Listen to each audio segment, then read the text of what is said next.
Hey, it's John and Mike, brewed-news.com, and we're continuing the wrap-up, I guess. This is beer 2 of 2 from the January pick from the Jar of Destiny. And Mike, which is this? This is an amber ale? This is American Amber Ale, Ale. 19A. 19A. DJCB. Okay. Yeah. So this is a classic, I would say, old school American craft beer style. And if you remember, I think we did that. I made that. Learned to homebrew amber ale, which was like that's right, malty and sticky AF. It was just awful that formulation. So what I was trying to go for here in this recipe was something that harkened back to like a mid '90s amber ale that you could find at every craft beer bar, every microbrewery, brew pub, whatever you wanted to call it back then. Something that is malty, a little bit sweet, but nothing that was over the top. But I want to try to bring a modern finish to it, get it to be a little drier, get it to be more drinkable, and just be lightly supported by hops. Because in those early 90s, it would have been, amber ale would have been, a touch bitter, but it wouldn't have been, it wouldn't have been over the top hop aroma wise, any of that stuff, right? It wouldn't be approaching whatever we called IPA those days, right? Yep.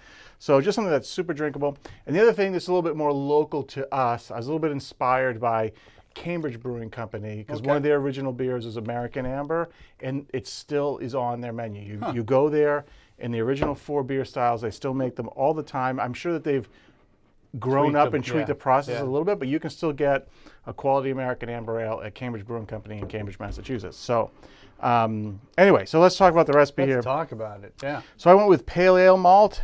This is about almost 79% pale ale malt. I'll put the full recipe down below because I'm doing 3-gallon batches, so I don't want to confuse you with the numbers. And then this is the tricky part about trying to achieve something that's red. So it's 78.8, 79% pale ale malt, and it's 15% dark Munich, which dark Munich is about 9 Love. This is Weirmann Dark Munich. And then I start trying to layer in a couple of other things to play into that red category. So Crystal 80 at 1.4%, Crystal 120 at 1.4%, and 2.4% of Black Patent. So that's where most of the color is coming from, is that Black Patent. I mashed this good and long for about 75 minutes. I actually step mash. I started at 143 for about 75 minutes. 75 minutes. Then I bumped to 168 for another 15. So that's 90 minutes total of mash time. 168 sort of mash out. Just because I'm trying to go for ultimate fermentability when you've got all this specialty malt in there, especially these caramel malts. I bittered this with 20 grams of nugget. So, and then at 60 minutes, and then at flame out, I throw in 1 ounce of Willamette. So to those two things are pretty classic mid-90s hops of what you'd have available.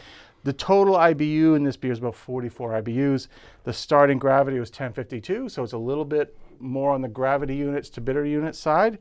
It finished off at 1011, so the ABV on this is about 5.6%. So I got my attenuation that I wanted, and it's down there to about that temperature. And I fermented this with classic from Y Yeast 1056 American Ale yeast. Very good. Oh, and a little bit of the water profile. I use spring water again, which is really super soft here. So my final profile is about 63 ppm of calcium. I add a little bit of magnesium sulfate to this too. So I did 4 grams of calcium sulfate gypsum to get me to that calcium level. It's about 7 ppm of magnesium, 5 ppm of chloride, and 166 of sulfate. So sort of like really favoring that sulfate to help the hops battle against the crystal malts. Well, the battle's won. Exactly. And then it's about, there's a little bit of lactic acid in the mash, but we don't need to talk about that. Okay. Well, I think it's well attenuated, if that's one thing you were looking for, that's for sure. It's definitely something I was shooting for. Yeah, I think off the nose, it's kind of a mix of mostly malt notes. I'm trying to get some of that nugget. No way, not at 60 minutes. Yeah, but I'm just like any kind of like Willamette never really. No, it's not a dynamic. Did anything for me. I think it's more in the palate. Just a little bit of herbs. Yeah. Yeah, so it's definitely like a malt forward aroma. But everything's pretty balanced.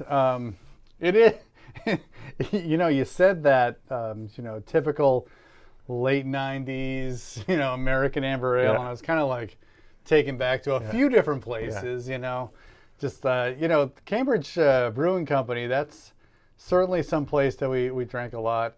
I talk about this silly trip I took in 2000 in the Pacific Northwest, like Portland and Seattle, and like I know of a couple of places. I think there's a place right off Pike Place that is still in. They make this kind of beer. Yeah. I'm like, okay. It's probably a little more Cascade, Chinook, for sure. Yep. So this is like a little subtler of a brew, but like the grain bill, the malt profile is exactly the same. Yeah. It's like this exactly the same. You've got your American pale, and then like a bunch of specialty, malts that bring that sort of caramel. I'm interested in the black patent. Mm-hmm. Are you getting any of that in the You flavor? shouldn't at that level. It's all about color. It's You all really about the should be color, getting color. Yeah. It's on the aroma, I get a little bit of like almost like a tobacco or like a leather black, which I think it's that Munich and those two crystal malts coming through, especially this is a pound of dark Munich in only a 3-gallon batch. So I think that's what's taking the breadiness over the top. It's like a dark toast and a little bit of like almost like a leather tobacco aroma in it, which is actually sort of intriguing. Mm-hmm. Maybe not exactly what I was going for. So I would really rather have an aroma that's a little bit more malty sweet. So another option here would be switch out roasted barley for black patent. Yeah, but I looked at a lot of other American amber recipes and a couple of going into like the Zymergy, AHA records on like winning amber ale recipes, and a fair number of them actually use black patent. So nice. I was like, I've never really used the black patent I have, so let's just give it a go. And it's always a delicate balance of trying to pick how much to get the color you're looking for. Now this isn't like screamingly red. I think once it clears up a little bit more, it'll look more red. But then again, of all those ambers I've had out in the world, it's in that orange, that brown orange color range. So now I will say this, because somebody's going to say it. I certainly could have used something like Red X. Yeah. But the thing is, not everybody has access to that stuff or wants to go online ordering those recipes. So things like Crystal This and Black Patent and Munich Malt, those things I think are readily available. So I was trying to build something, and certainly sticking with maybe something mid-90s. You didn't have Red X back then either, so this is where we're at. Well, this reminds me of like pint number 3 of like maybe you and me sitting in a bar. Yeah. Just like, we'll have another round. We'll have one of these. Yeah. This is that. It's super drinkable. It sort of scratches an itch. You want to get away from super hoppy beers, and you want something that's sort of... You feeling nostalgic for the early days of craft beer? Yeah, that's what American Amber Ale is. That's really what it really is. I agree. It's like the gateway, one of the gateway craft beers. Yes. So. It's like, okay, it's not yellow, it's not fizzy. Yeah. It must be good. It's like, largely forgotten. I could have quadrupled the hops in this thing and just called it Dead Guy Ale, right? Or Arrogant Bastard, Yeah, you could have. But no. But then you're walking the line into something else. Like red IPA. Yeah. Right? So. Right. And is that even a style anymore? Yeah, it is a style because the BJCP is like, IPA. They have a whole category just called IPA, even though other things are called Commonwealth beer. What the heck's a Commonwealth beer? Anyway. Read up on it, I guess. All right. Well, that is the conclusion of Jar of Destiny. The first 3 months of 2023, we shall pick another beer style very soon for our brewing challenge. So thanks for watching. We appreciate your attention, and hopefully you learned a little bit about this.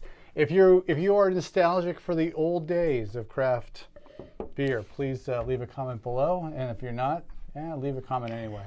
If you like this video. We do this kind of thing every single week for John and Mike. Brew-dudes.com. Brew on. Cheers.